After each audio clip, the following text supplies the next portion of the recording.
Hello and welcome. I'm Tara Harvey of True North Intercultural. Thanks so much for watching and for all the great comments and feedback on the first video. If you haven't watched it about why educators should care about intercultural learning, I'd encourage you to do so. In this video, we're going to be going more in depth about what intercultural learning entails. More specifically, I'll discuss 5 things all educators need to know about intercultural learning. The first thing you need to know about intercultural learning is that it is not the same thing as learning about a specific culture or cultures. Of course, intercultural learning may include knowledge and understanding of specific cultures. However, intercultural learning extends beyond that to include knowledge, skills, and understanding that are transferable to other intercultural situations. So someone might know a lot about Japanese culture, for example, and be able to operate in relatively effective and appropriate ways while living in Japan. But if they're unable to transfer that knowledge and understanding to experiences in other countries, or even with people from different perspectives within their home contexts, they've not really developed intercultural competence through that experience. For example, in the cognitive realm, transferable knowledge might include understanding cultural dimensions, which are basically frameworks for understanding cultural difference, and how to use these constructs in effective and appropriate ways. One example of a cultural dimension with which you might be familiar is the individualism-collectivism spectrum. On an affective level, an example of a transferable skill is recognizing and managing one's emotions in challenging situations, such as by slowing down the tendency to react automatically and instead act with intentionality. Empathy is another example of a transferable skill that's developed through intercultural learning. In the behavioral realm, an example of a transferable intercultural skill is the ability to adapt behavior in culturally appropriate yet personally authentic ways. Another important thing to know about intercultural learning is that it involves learning about culture in a deeper sense than the way the term is often used. To understand what I mean, let's consider the iceberg model, which was originally discussed by Edward T. Hall, one of the founders of the intercultural field. Only about 10% of an iceberg is actually visible above the waterline, while about 90% of the mass lies hidden below the waterline. Similarly, only a small portion of culture can be experienced explicitly. These are the aspects that we can taste, touch, see, smell, or hear, such as music, foods, customs like greetings, traditions, and institutions such as government and education. These visible aspects of culture are typically learned through explicit means and are things we're consciously aware of.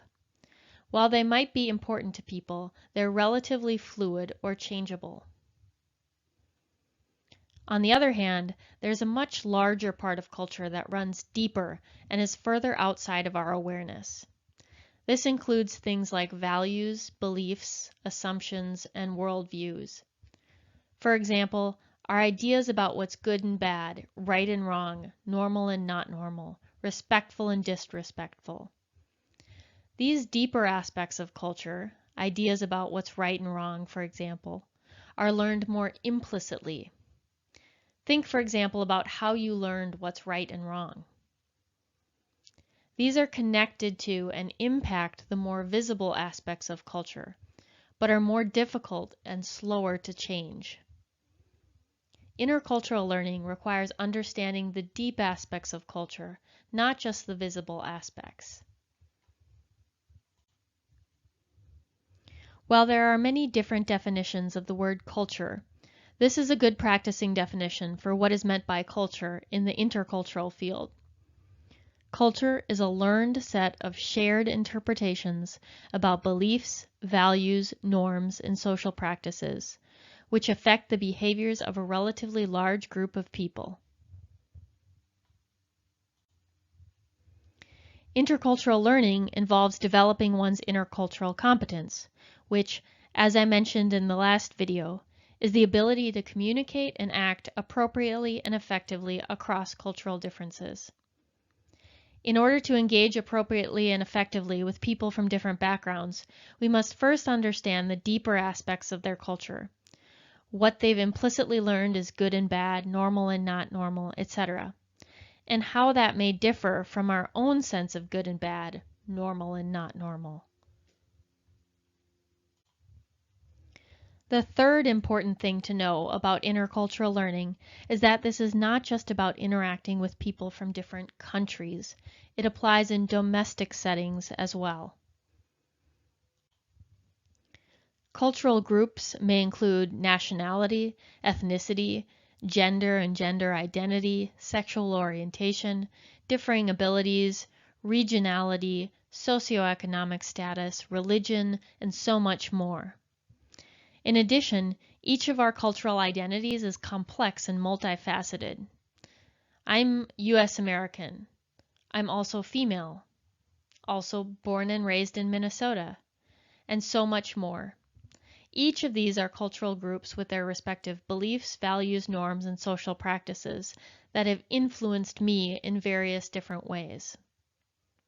Intercultural learning involves acquiring knowledge, skills, and understanding that can transfer to almost any situation in which we're engaging across difference, even if we're just interacting with someone who has a different point of view in class or at a family gathering. A fourth important thing to know is that a critical component of intercultural learning is self-awareness. It's not just about understanding people from different cultures. We can't hope to understand others if we aren't also focused on understanding ourselves. And so through the intercultural development process, one learns a lot about themselves, which is beneficial even beyond intercultural interactions. Let me explain a little bit more of what I mean. We're all making meaning of the world all the time, and we don't necessarily all make meaning the same way. Ever said something or did something that was misunderstood? And I don't mean that the other person didn't hear you correctly, but that they interpreted your words or actions differently than your intended meaning. That's an example of two people making meaning of the same thing in different ways. The way each of us makes meaning of events around us depends on our own backgrounds and experience. In other words, how we experience the world is at least in part socially and culturally constructed. Remember the iceberg model? In some cultures, young people are implicitly taught that looking people in the eye is a sign of respect. In other cultures, young people are implicitly taught that the exact same behavior is a sign of disrespect. So an important part of intercultural learning is coming into awareness about how we are making meaning of the world and how things, including our own words and actions, might be perceived differently by others. So intercultural learning is just as much about awareness of self as it is about awareness of others. In fact, these two things go hand in hand. As we interact with and learn about people who are different from us, we start to see ourselves more clearly. And as we start to understand how we are making meaning of the world, we can better appreciate that others may be making meaning of the world in very different yet valid ways. And fifth, it's important to understand that intercultural learning requires more than experience. Intercultural experience does not necessarily lead to the development of intercultural competence. As I mentioned in the last video, research has shown that exposure to and even immersion in another culture alone aren't guaranteed to make one more interculturally competent. Such experience will likely help you learn something about the given culture, but as I mentioned earlier in this video, that's not the same as intercultural learning. That being said, Research has also shown that intentional facilitation by educators can help students transform intercultural experiences into intercultural learning and development. You may also recall this graphic from the last video. This is Kolb's experiential learning cycle. Basically, to transform experience into deep learning, it's important to move around this cycle, learning in all of these multiple ways. Once a student has had an experience, they need to reflect on that experience. What happened, how they felt, etc. Then they need to try to make meaning of the experience by considering the role of context, how it connects to theories and concepts they've learned, or perhaps other experiences. Next, they need to consider how this learning can extend beyond that moment, how they might apply or test out what they've learned or their new hypotheses. And by doing so, they begin the cycle again with a new concrete experience. You'll notice that Kolb says there's also a transformation line between reflective observation and abstract conceptualization. He found that it's critical to move beyond this line in order to truly transform experience into deep learning. In other words, experience plus reflection is not enough.